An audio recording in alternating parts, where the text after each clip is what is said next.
Ipinatutupad na ang forced evacuation ng mga residente sa low-lying area sa Marikina. Ito ay matapos itaas sa second alarm ang Marikina River. Para magbigay ng update live mula sa Marikina, si Ryan Reloba ng Abante Radyo. Ryan, kamusta na ang sitwasyon dyan? Pinky, patuloy ang pagtaas ng level ng tubig sa Marikina River dahil sa walang tigil na pag-ulan simula pagkaninang umaga dulot ng hangin na bagat. As of 6:10 p.m., nasa second alarm na ito matapos umabot na sa 17 meters ang water level ng ilog. Ibig sabihin, nagpapatupad na ang Marikina LGU ng preemptive evacuation o magsisimula ng lumikas kung kinakailangan ang mga residente na nakatira sa mababang lugar sa lungsod na mabilis bahain.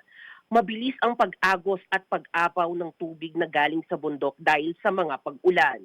Dahil dito, ilang residente na rin ang nagpasya ng lumikas at magpunta sa mga evacuation center na inihanda ng lokal na pamahalaan ng Marikina, kung saan umabot na sa mahigit 1,600 ang lumikas.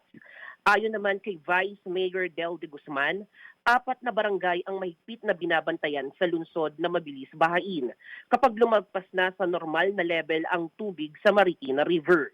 Ito ang Santo Niño, Malanday, Tumana at Nangka.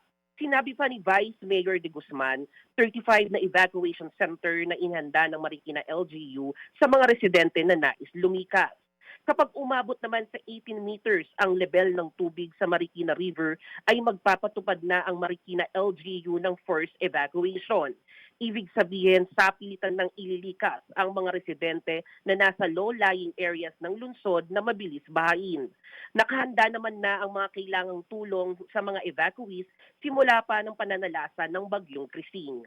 Samantala, suspendido na ang klase sa lahat ng antas sa Marikina City bukas, July 22 sa mga pampubliko at pribadong paaralan.